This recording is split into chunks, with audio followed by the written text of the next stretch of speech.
কি নাম যেন তার, আমি ওই নামে ডাকতে চাই না, ওই নামে ডাকতে চাই না। সে বললো, এখন ওটা শুনি মাঝে মাঝে, বললো যে আমরা পাড়াতে জানি না, আর কোথায় পাড়াবো না কোথাও, আর যদি পাড়াতেই হয় ফখরুলের বাসায় আমাকে জায়গা দিবে না, বলছিল না ভাই? আমার বাড়ি তো খালি পড়ে আছে, আমার ছোট ভাই ছাড়া ওখানে তার কেউ থাকে না। আমি তাকে এখন দাওয়াত করি, আসেন আমার বাসায়, আসেন। সে তো বলে দেশেই নাই, পাড়ায় ভারতে চলে গেছে।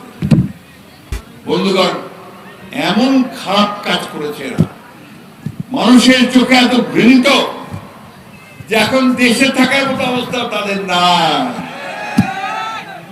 ওইখান থেকে শেখ হাসিনা ভারত থেকে মাঝে মাঝে বলে যে আমি আসতেছি, চট জলদি আসতেছি। আসেন না ভাই, আমরা দাওয়াত করি যে আসেন দেশে।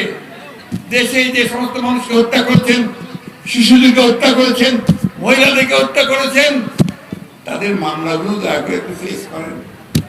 আমাদের নেত্রী খালেদা জিয়া তো প্রত্যেকটি মামলা ফেস করেছে, দেশ ছেড়ে চলে যায়নি। 6 বছর কারাগারের মধ্যে থেকেছে।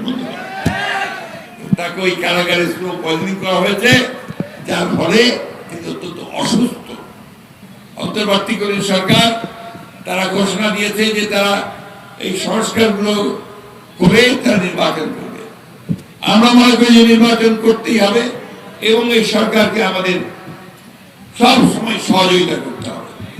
আমরা এই সরকারকে, প্রফেসর ইউনূসের যে সরকার, তাকে আমরা সমর্থন দিচ্ছি। এই জন্য দিচ্ছি যে আমরা এই পরিবর্তনগুলো চাই।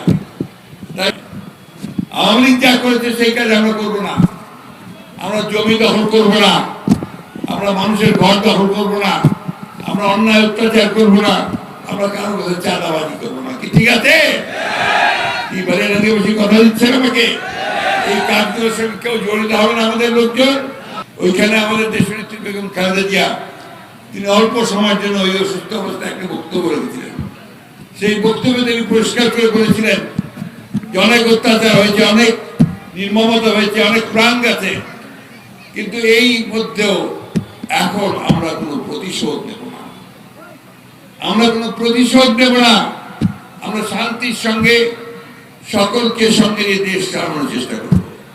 বন্ধুগণ, এই ভাতৃত্ব দরকার, ভাইয়ে ভাইয়ে ঝগড়া করার দরকার নাই। আমরা নিজেরা সুন্দর করে যেন দেশটাকে তৈরি করতে পারি, কথা বলতে পারি। ঝগড়া করবেন না, বিবাদ করবেন না, ঐক্যবদ্ধ হয়ে থাকেন, তাহলে আমাদের জয় সুনিশ্চিত হবে। তাহলে আপনার পরাজিত হবেন। বারবার লুটেরাদের কাছে